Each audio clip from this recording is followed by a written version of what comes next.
السلام علیکم، آپ دیکھ رہے ہیں and of time series episode 4 part 8۔ اس سے پچھلے ویڈیوز میں ہم نے دجال کے بارے میں بہت سی باتیں جانی ہیں۔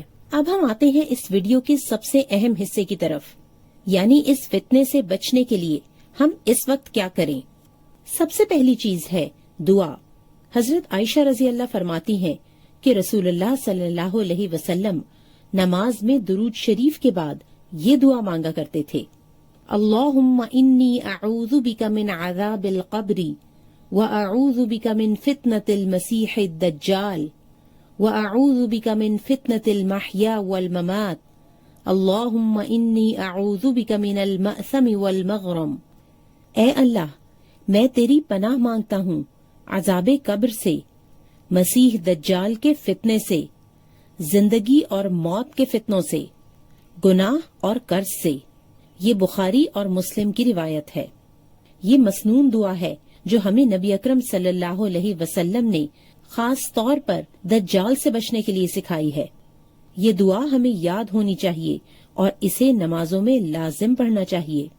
نمبر 2، سورہ کہف کی تلاوت۔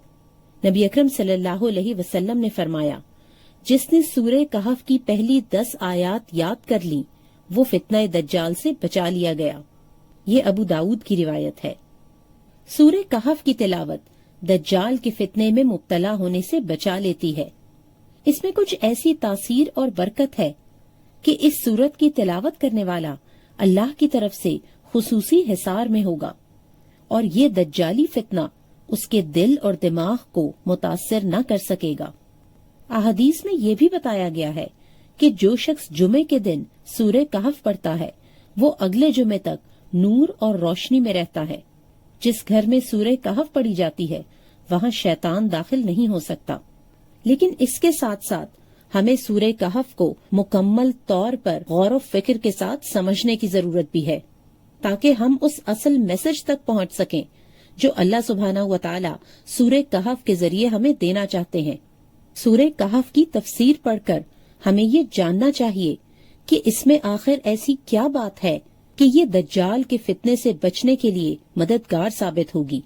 اسی طرح سے قرآن پاک کو سمجھ کر پڑھنا، نمازوں اور اذکار کی پابندی کرنا اور اپنے ایمان کو بڑھانے کی کوشش کرتے رہنا، یہ سب فتنہ دجال سے بچنے کے لیے بہت ضروری ہے۔ ایک صحابی نے نبی اکرم صلی اللہ علیہ وسلم سے سوال کیا کہ اے اللہ کے رسول صلی اللہ علیہ وسلم، دجال کے زمانے میں ہم بھوک اور پیاس کا کیسے سامنا کریں گے؟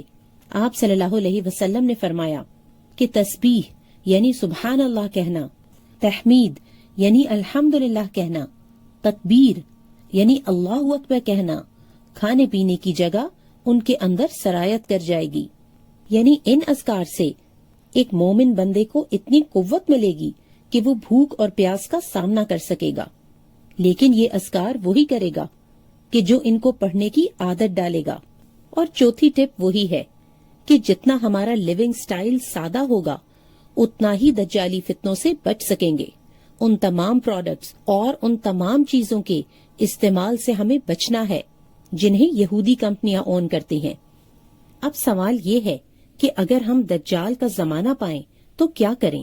احادیث سے یہ بات معلوم ہوتی ہے کہ کوئی بھی مسلمان خود سے دجال کو دیکھنے کی کوشش نہ کرے بلکہ اس سے دور بھاگے، کیونکہ وہ اس زمین کا سب سے بڑا فتنہ ہوگا اور بہت زیادہ لوگ اس کے ٹریپ میں آ جائیں گے۔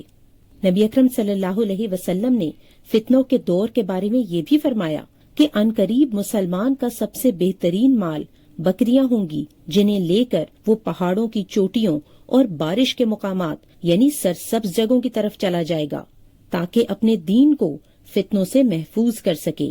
یہ بخاری کی روایت ہے۔ رسول اللہ صلی اللہ علیہ وسلم نے فرمایا، کوئی شہر ایسا نہیں جس میں دجال داخل نہ ہو سوائے مکہ اور مدینہ کے۔ فرشتے مکہ اور مدینہ کے راستوں پر صف باندھے کھڑے ہوں گے اور ان دونوں شہروں کی حفاظت کریں گے۔